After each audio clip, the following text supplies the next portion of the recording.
ಇನ್ನು ಕರ್ನಾಟಕದಲ್ಲಿ ಸುಭದ್ರವಾಗಿರೋ ಕಾಂಗ್ರೆಸ್ ಸರ್ಕಾರ ಕೆಡವೋಕೆ ತಂತ್ರ ಹೆಣೆಯಲಾಗ್ತಾ ಇದೆಯಾ? ಈ ಬಾರಿ ಕೇಸರಿ ಸೇನೆಗೆ ಡಿಕೆ ಶಿವಕುಮಾರ್ಗೆ ಗಾಳ ಹಾಕಿದ್ಯಾ? ಆ ಅನುಮಾನ ಬರೋದಕ್ಕೆ ಕಾರಣ ಏನು ಅಂತ ಗೊತ್ತಾಗೋದಕ್ಕೆ ಈ ಸ್ಟೋರಿ ನೋಡಿ. ನಿಜವಾಗ್ಲೂ ಡಿಕೆ ಶಿವಕುಮಾರ್ರನ್ನ ಬಿಜೆಪಿ ಸೆಳೀತಾ ಇದೆಯಾ? ನಿನ್ನೆ ಕೊಯಮತ್ತೂರಿನಲ್ಲಿ ಈಶಾ ಫೌಂಡೇಶನ್ನ ಶಿವರಾತ್ರಿ ಸಂದರ್ಭದಲ್ಲಿ ಅವರಿಬ್ಬರು ನಾಯಕರು ಜೊತೆಯಾಗಿ ಕಾಣಿಸಿಕೊಂಡ್ರು. ಒಂದು ವೇಳೆ ಆ ರೀತಿ ಕರೆಸ್ಕೋಬೇಕು ಅಂತಂದ್ರೆ ಹಿಂಗೆ ಓಪನ್ ವೇದಿಕೆಯಲ್ಲಿ ಮಾತಾಡ್ತಾರೆ? ಇಲ್ಲ, ಎಲ್ಲೋ ಲಂಡನ್ಗೆ ಒಂದು ಟ್ರಿಪ್ ಹೋಗಿರ್ತಾರೆ, ಇವರು ಹೋಗಿರ್ತಾರೆ, ದುಬೈಗೆ ಟ್ರಿಪ್ ಹೋಗಿರ್ತಾರೆ, ಅಲ್ಲಿ ಮಾತಾಡಿ ಬಂದಿರ್ತಾರೆ, ಅದು ಗೊತ್ತಿರುವಂತದ್ದು. ಈ ತರ ಸಂದೇಶ ಯಾಕೆ? ನಿಜವಾಗ್ಲೂ ಅಂತದ್ದು ನಡೀತಾ ಇದೆ. ಈ ರಿಪೋರ್ಟ್ ನೋಡ್ಕೊಂಡ್ ಬನ್ನಿ.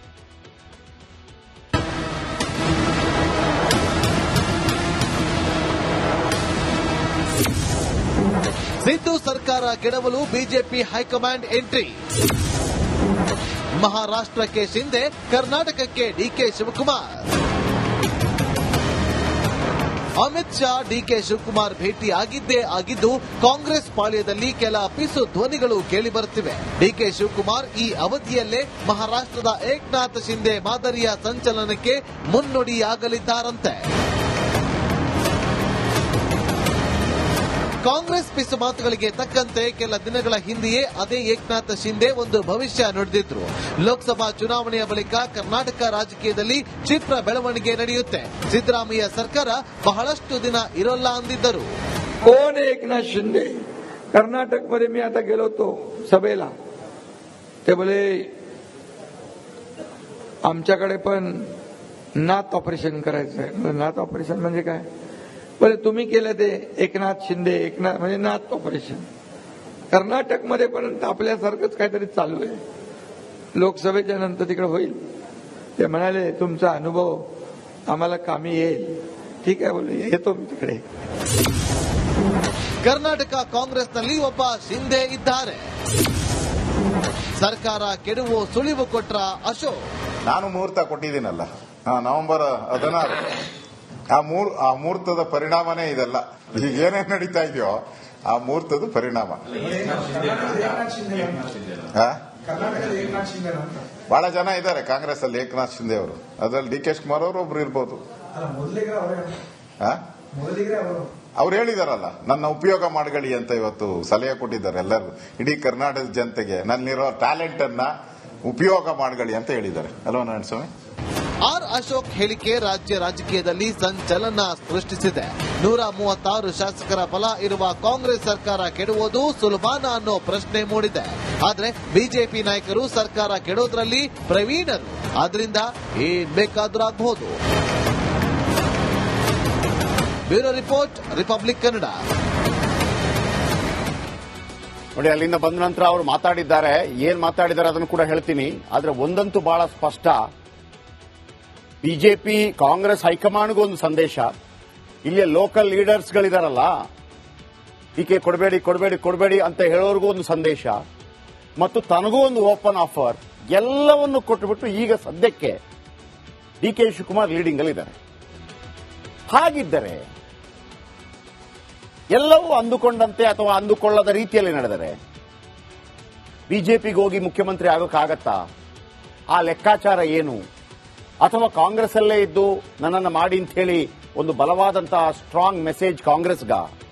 2 ತಿಂಗಳ ಹಿಂದೆ ನರೇಂದ್ರ ಮೋದಿ ಅವರನ್ನ ಕಾರ್ಯನಿಮಿತ್ತ ಭೇಟಿಯಾಗಿದ್ರ, ಆಮೇಲೆ ಭೇಟಿಯಾದೆ ಅಂತ ಹೇಳಿದ್ರ? ಯಾಕಂದ್ರೆ ಅವರು ನೀರಾವರಿ ಸಚಿವರು, ಮೋದಿ ಅವರನ್ನ ಭೇಟಿಯಾಗಬಾರದು ಅಂತ ಏನಿಲ್ಲ, ಅಥವಾ ಅದನ್ನು ಹೈಕಮಾಂಡ್ಗೆ ತಿಳಿಸೇ ಭೇಟಿಯಾಗಬೇಕು ಅಂತ ಏನಿಲ್ಲ. ಆದರೆ ಆ ಭೇಟಿ ಕೆಲಸದ ನಿಮಿತ್ತವೋ ಅಥವಾ ಪಾರ್ಟಿ ನಿಮಿತ್ತವೋ ಅನ್ನೋದು ವೆರಿ ಇಂಪಾರ್ಟೆಂಟ್. ಅದರ ಬಗ್ಗೆ ಹೇಳ್ತೀನಿ.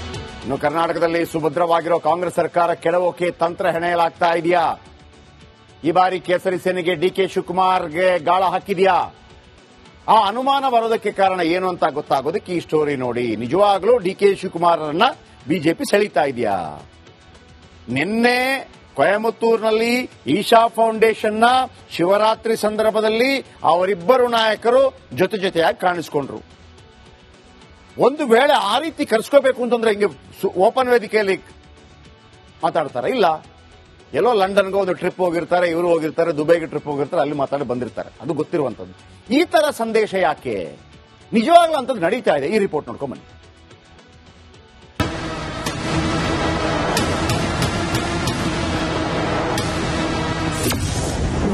ಸಿದ್ದು ಸರ್ಕಾರ ಕೆಡವಲು ಬಿಜೆಪಿ ಹೈಕಮಾಂಡ್ ಎಂಟ್ರಿ. ಮಹಾರಾಷ್ಟ್ರಕ್ಕೆ ಶಿಂದೆ, ಕರ್ನಾಟಕಕ್ಕೆ ಡಿಕೆ ಶಿವಕುಮಾರ್. ಅಮಿತ್ ಶಾ ಡಿಕೆ ಶಿವಕುಮಾರ್ ಭೇಟಿ ಆಗಿದ್ದು ಕಾಂಗ್ರೆಸ್ ಪಾಳ್ಯದಲ್ಲಿ ಕೆಲ ಪಿಸು ಧ್ವನಿಗಳು ಕೇಳಿಬರುತ್ತಿವೆ. ಡಿಕೆ ಶಿವಕುಮಾರ್ ಈ ಅವಧಿಯಲ್ಲೇ ಮಹಾರಾಷ್ಟ್ರದ ಏಕನಾಥ್ ಶಿಂದೆ ಮಾದರಿಯ ಸಂಚಲನಕ್ಕೆ ಮುನ್ನುಡಿಯಾಗಲಿದ್ದಾರಂತೆ. ಕಾಂಗ್ರೆಸ್ ಪಿಸು ಮಾತುಗಳಿಗೆ ತಕ್ಕಂತೆ ಕೆಲ ದಿನಗಳ ಹಿಂದೆಯೇ ಅದೇ ಏಕನಾಥ್ ಶಿಂದೆ ಒಂದು ಭವಿಷ್ಯ ನುಡಿದಿದ್ರು. ಲೋಕಸಭಾ ಚುನಾವಣೆಯ ಬಳಿಕ ಕರ್ನಾಟಕ ರಾಜಕೀಯದಲ್ಲಿ ಕ್ಷಿಪ್ರ ಬೆಳವಣಿಗೆ ನಡೆಯುತ್ತೆ, ಸಿದ್ದರಾಮಯ್ಯ ಸರ್ಕಾರ ಬಹಳಷ್ಟು ದಿನ ಇರೋಲ್ಲ ಅಂದಿದ್ದರು. कोण एकनाथ शिंदे? कर्नाटकमध्ये मी आता गेलो होतो सभेला, ते बोले आमच्याकडे पण नात ऑपरेशन करायचंय. नात ऑपरेशन म्हणजे काय? बोले तुम्ही केलं ते एकनाथ शिंदे, एकनाथ म्हणजे नात ऑपरेशन. कर्नाटकमध्ये पण आपल्यासारखंच काहीतरी चालू आहे. लोकसभेच्या नंतर तिकडे होईल. ते म्हणाले तुमचा अनुभव आम्हाला कामी येईल. ठीक आहे बोले, येतो मी तिकडे. ಕರ್ನಾಟಕ ಕಾಂಗ್ರೆಸ್ನಲ್ಲಿ ಒಬ್ಬ ಶಿಂದೆ ಇದ್ದಾರೆ. ಸರ್ಕಾರ ಕೆಡುವು ಸುಳಿವು ಕೊಟ್ರ ಅಶೋಕ್. ನಾನು ಮುಹೂರ್ತ ಕೊಟ್ಟಿದ್ದೀನಲ್ಲ, ನವೆಂಬರ್ 16. ಆ ಮುಹೂರ್ತದ ಪರಿಣಾಮನೇ ಇದೆಲ್ಲ. ಈಗ ಏನೇನು ನಡೀತಾ ಇದೆಯೋ ಆ ಮುಹೂರ್ತದ ಪರಿಣಾಮ. ಬಹಳ ಜನ ಇದ್ದಾರೆ ಕಾಂಗ್ರೆಸ್ ಅಲ್ಲಿ ಏಕನಾಥ್ ಶಿಂದೆ ಅವರು. ಅದರಲ್ಲಿ ಡಿ ಕೆ ಶಿವಕುಮಾರ್ ಅವರು ಒಬ್ರು ಇರ್ಬೋದು. ಅವ್ರು ಹೇಳಿದಾರಲ್ಲ, ನನ್ನ ಉಪಯೋಗ ಮಾಡ್ಕೊಳ್ಳಿ ಅಂತ ಇವತ್ತು ಸಲಹೆ ಕೊಟ್ಟಿದ್ದಾರೆ ಎಲ್ಲರೂ. ಇಡೀ ಕರ್ನಾಟಕದ ಜನತೆಗೆ ನನ್ನಿರೋ ಟ್ಯಾಲೆಂಟ್ ಅನ್ನ ಉಪಯೋಗ ಮಾಡ್ಕೊಳ್ಳಿ ಅಂತ ಹೇಳಿದ್ದಾರೆ ಅಲ್ವಾ ನಾರಾಯಣಸ್ವಾಮಿ? ಆರ್ ಅಶೋಕ್ ಹೇಳಿಕೆ ರಾಜ್ಯ ರಾಜಕೀಯದಲ್ಲಿ ಸಂಚಲನ ಸೃಷ್ಟಿಸಿದೆ. 136 ಶಾಸಕರ ಬಲ ಇರುವ ಕಾಂಗ್ರೆಸ್ ಸರ್ಕಾರ ಕೆಡುವುದು ಸುಲಭನಾ ಅನ್ನೋ ಪ್ರಶ್ನೆ ಮೂಡಿದೆ. ಆದ್ರೆ ಬಿಜೆಪಿ ನಾಯಕರು ಸರ್ಕಾರ ಕೆಡೋದ್ರಲ್ಲಿ ಪ್ರವೀಣರು, ಆದ್ರಿಂದ ಏನ್ ಬೇಕಾದ್ರೂ ಆಗಬಹುದು.